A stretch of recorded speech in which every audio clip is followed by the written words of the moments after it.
Hello everybody, welcome back to Forza Horizon 5 with another snow build on the Hot Wheels expansion. We're going with a front-wheel drive car again. We did the Civic a few builds ago, and now we're doing the Oldsmobile Tornado because the Civic was a bit twitchy, but that was because it's a very short wheelbase. This is a completely different beast. I'm pretty sure two Civics can fit inside the Tornado's wheelbase. It's a very strange car indeed. It also might be pretty good. Certainly all-wheel drive to, or front-wheel drive to all-wheel drive wise, it might be pretty good. We want snow tires. We get 305s up front, 305s in the rear. That's what I'm talking about. That is exactly what I was saying.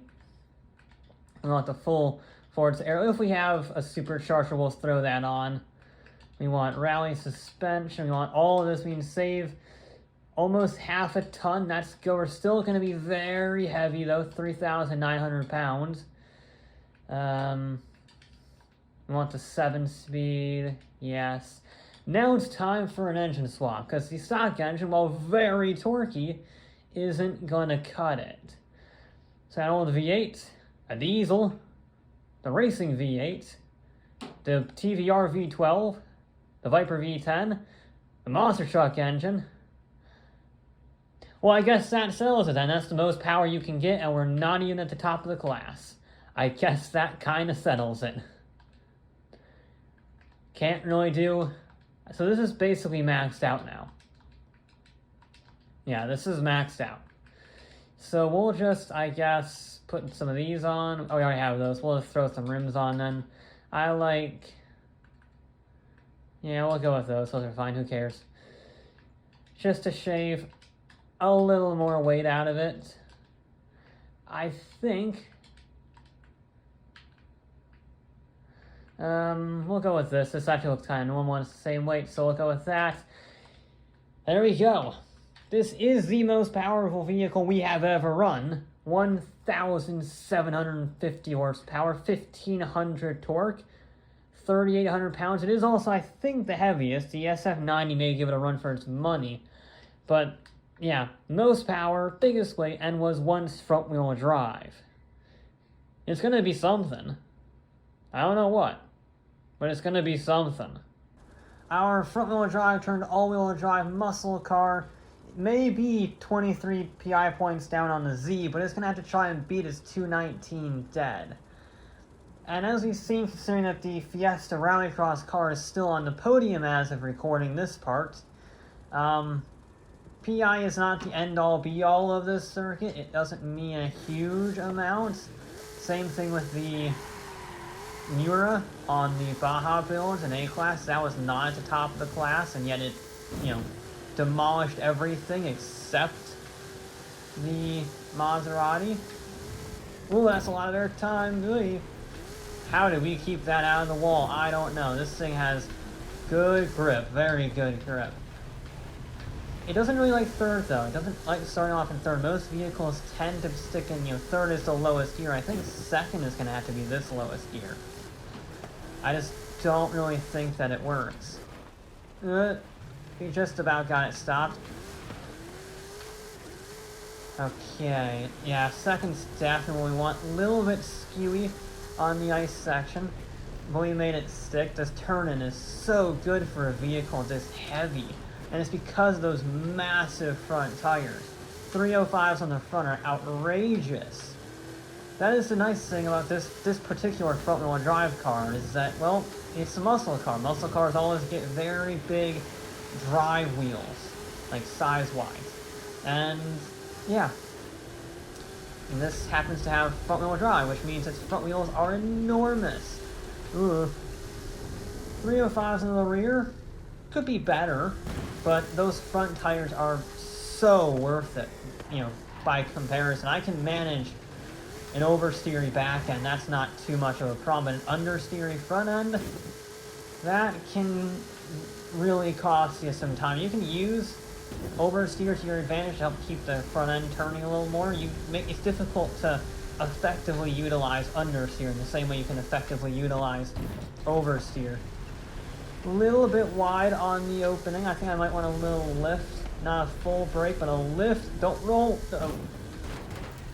Well, yep, that's not where we wanted to go. Yeah, bad spot to reach a dead zone, you know. Oh, okay. It was a good run right up until the climb up the mountain, and then I just was slightly out of position, and I tried to climb a much steeper part of the mountain. Okay. But you know what? That's not a terrible first run. A 24.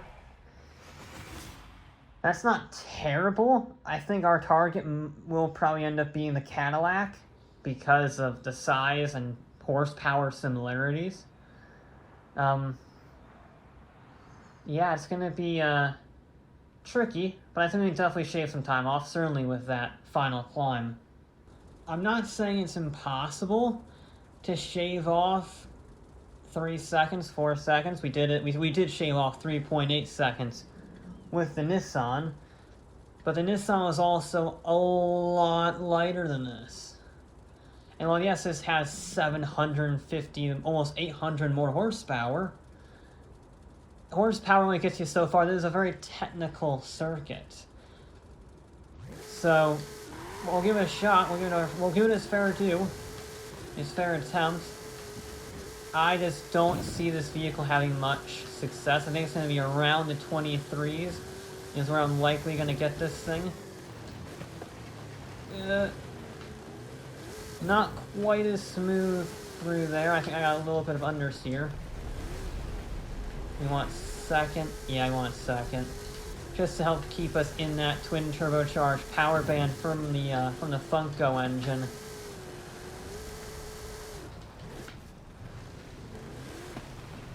There we go, much better through there. Now try to deliver that power more smoothly. There we go. We got 110 that time through more efficient usage of the power. So not going full throttle, otherwise it's just going to spin on the ice. It's going to keep us going forward. It's going to keep accelerating, but if you mitigate the throttle just a wee little bit, it'll be a far more effective delivery of the power than simply, full throttle the whole way. Similar with here. You want a little bit of oversteer just to help get it lined up for this corner, but you don't want so much that it can't deliver the power. It's a very fine balancing act. That was brilliant through there. I nearly rolled it like an idiot. Uh-oh. Okay. Well, I was trying to keep momentum and I backed into a pole. I mean, I didn't roll it, which is a plus, but it was a little janky, shall we say. There are reverse entries, and then there's just reversing into a pole like I just did. I was trying to be clever, it didn't work. Ah, well. Okay. I mean, I think it is still a better run, provided we don't mess this up. There we go. Smooth through there. Now don't run up the banking there. Now run up the banking to make sure you avoid the invisible wall. Why does it want to go so far to the left?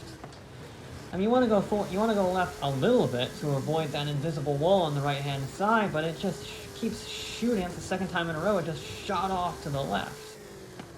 I guess it doesn't like the bumps, and since I'm slightly angled towards that direction, maybe? I don't know. This is actually going to be a worse run, damn it. Okay. That was my bad. That was my bad. This is really quite frustrating, because it has some pace. I just haven't found it yet.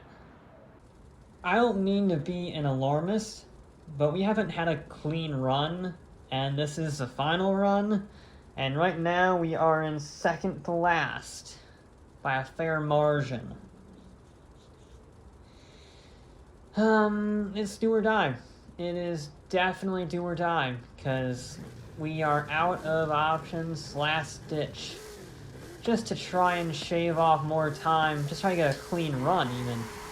It's been difficult with this vehicle. It doesn't like the bumps very much, and I fail to account for that.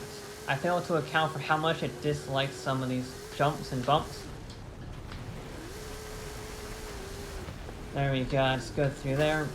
I mean, technically I clipped the inside, but, whatever. I made him destructible for a reason. It didn't really give us an advantage per se. So I'm going to keep going. Also because that was a really good entry.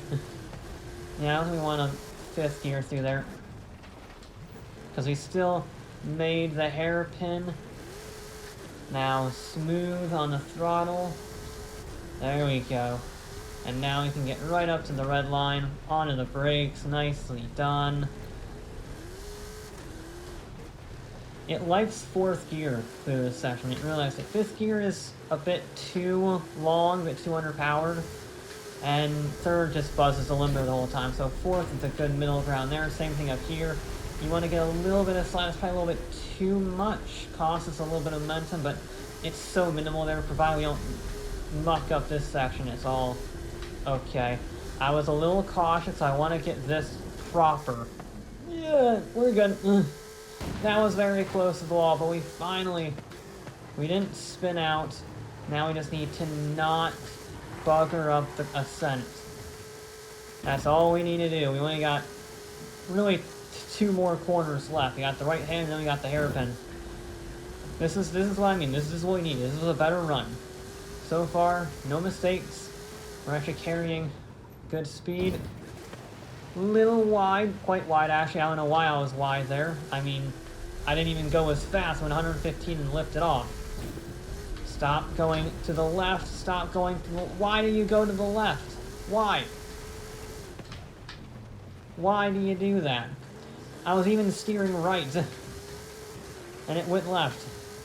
The car really loves that ice wall. I don't know why. So again, not absolutely perfect, but it is substantially improved. We're a little... It loves going to the left. It's a 22. We did good. We did good. We wrangled a 22 out of it. Oh, that car is awful. It's awful to drive. It just can't deal with the bumps. It loves, when it lands, it loves to go left. That's why it has problems on the uphill, because the uphill is pretty much nothing but bumps and minor jumps. And then on the final landing, it wanted to go left for the finale. So I don't know what it is in that car. Maybe it's its NASCAR roots, even though the Oldsmobile Tornado never went NASCAR racing. But I don't know, maybe it's its, inner southern charm, but it just loved to go left. That being said, it's slower than the M3 GTR, but it is faster than both of the Porsches, so not a terrible time. I can't really, given the weight and the lack of cooperation on the jumps, it's not bad. It's just not stellar. So, yeah, disappointing. I was hoping for a little better for the front-wheel drive turned all-wheel drive car.